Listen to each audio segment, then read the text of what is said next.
بارودۆخی کارەساتباری بێهداشت و سڵامەت لە کۆماری ئیسلامیدا. ڕۆژنامەی ئەعتماد لە ژمارەی ڕۆژی پێنجشەممەیدا راپۆرتێکی هەژێنەری سەبارەت بە بارودۆخی بێهداشت و دەرمان لە تاران و ئۆستانەکانی کوردستان و سیستان و بەلوچستان بڵاو کردەوە کە چەند گۆشەیەک لەوەی لەمڕۆدا لە ئێرانی ژێرحاکمیەتی ڕژیمی ئیسلامیدا ڕوئەدات ئاشکرا دەکات. گزارشگەری ڕۆژنامەکە بەنەفشە سامگیز باز لەو بنەماڵە دەکات کە لە شارەکانی دیکەوە هاتوون بۆ تاران بە هیوای ئەوەی منداڵە نەخۆشەکانیان لە ناوەندی تەبی منداڵان چارەسەر بکەن. ئەم خەڵکە لە هەوای گەرمی تاران لە پیادەڕەوەکان لە بەردەم نەخۆشخانەکاندا چاوەڕوان و بەردەوامیش بە شێوەی جۆراوجۆر وەڵامی ڕەد وەردەگرنەوە. یەکێک لەم بنەماڵانە دەڵێت نەخۆشخانەی ئێرانشار دکتۆری نییە. دکتۆری نەخۆشخانەی ئێرانشار پێوتوین بڕۆن بۆ تاران لەبەر ئەوەی ئەو ئامێرانەی کە لە تاران هەن قەت نایان هێنن بۆ نەخۆشخانەی ئێرانشار. ئێستا ناوەندی تێبی منداڵان پێمان دەڵێت منداڵەکەتان پشووی سوارە و دەبێ ئامێری هەناسەدانی بۆ بکڕن و بیبینەوە. دەستگای هەناسەدانیش 85 ملیۆن تمەنی دەوێت و منیش نیمە. بە مەدەتکاری نەخۆشخانەکەم وت من داهاتێکم بۆ کڕینی وەها ئامێرێک نییە. ئەو پێوتم ئێمە ناتوانین یارمەتی دەربین. کرێکارێکی هەمەدانی هاتووە و منداڵە 5 ساڵەکەی بەهۆی هەڵەی ئەمەڵیاتیەوە تووشی کێشەی جدی بووە کە نیازی بە 3 ئەمەڵی دیکە هەیە. ئەو دەڵێ دەبێ بۆ هەر ئەمەڵێک 30 ملیۆن تمەن پارە بدەم. ئەو باوکە خەمبارە ئەڵێ من کرێکارێکی سادەم و وەها پارەیەکم نەبوو. گزارشگەرەکە لە هەمان جەڕاحێکی نەخۆشخانە لە یەکێک لە شارەشکۆلەکانی ئوستانی کوردستانەوە دەیگەڕێتەوە کە وتوویەتی لە ناوچەیەکی بێبەشڕاگیراوی وەک ئەم ئۆستانە کە نمونەوار و دەگمەنە 4 مانگە کە تێغ و دەستکێشی جەڕاحیمان نییە. واتە من کە ڕۆژانە جارێک یان لە هەفتەیەکدا چەند جار سەزاریەنم هەیە تێخم بۆ ئەمەڵکردنی نەخۆش لە بەردەستان نییە. 4 مانگ لەوە پێش بە هەزینەی خۆم 2 بەستەی تێغی جەڕاحیم کڕی و بردم بۆ ژووری ئەماڵ. بیمارستانەکەمان 5 پسپۆڕی ژنانی هەیە.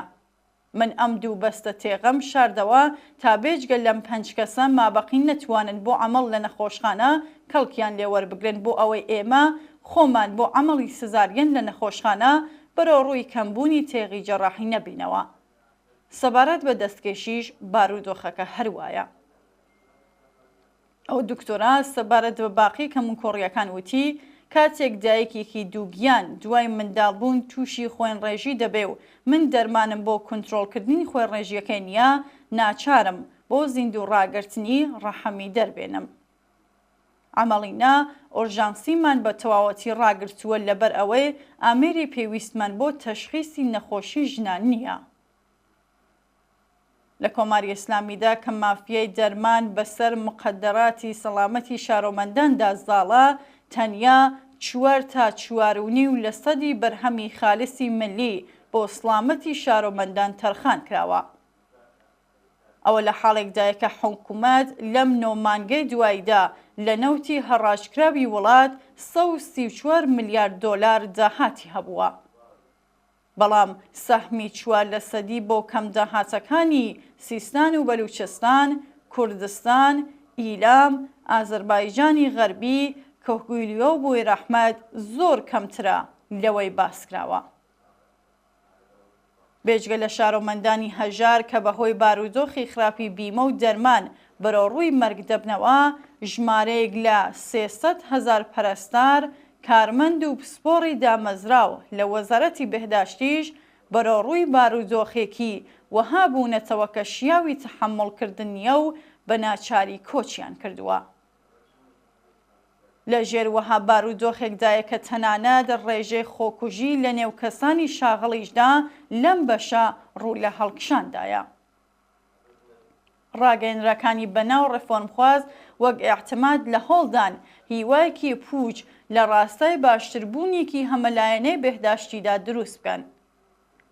ئەوان نووسیویانە دکتۆر مەسعود پزیشکیان جەڕاحی دڵە و یەکەم سەرۆکۆماری پزیشکە کە خۆی جێگای هیوایە بۆ چارەسەربوونی کێشەی دەرمان و بیمە پەیوەندیدارەکانی پێیەوە.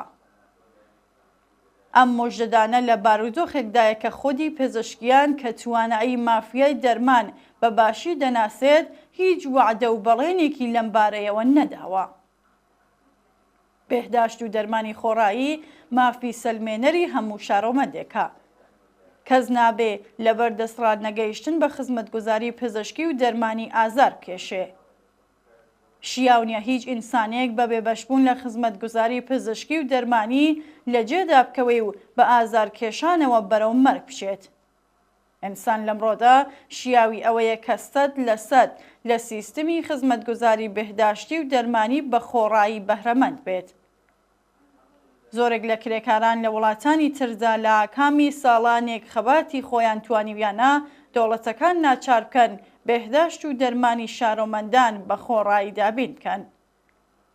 ئەگەر کرێکاران و خەڵکی بەشێکی بەرین لە دنیا توانیویانە بە خەباتی خۆیان دەوڵەتانی سرمایه‌داری زاڵ بەسەر چارەنووسیاندا ناچار بکەن تا خۆیان لە بەرامبەر دابینکردنی بێهداشت و دەرمان و سڵامەتی کۆمەڵدا بە بەرپرسیار بزانن، کرێکاران و خەڵکی زۆر لێکراوی ئێرانیش دەتوانن بە پێشبەستن بە یەکگرتووی و خەباتی ڕێکخراوی خۆیان داخوازی بێهداشت و دەرمانی بە خۆڕایی بەسەر ئەم ڕژیمەدا بسەپێنن. تا بەشێک لە حەق دەستە نەدراوەکانی کرێکاران و بەشێک لە ثروەتی بەتاڵان براوی خەڵک بە شێوەی خزمەتگوزاری دەرمانی و بێهداشتی بگێڕنەوە.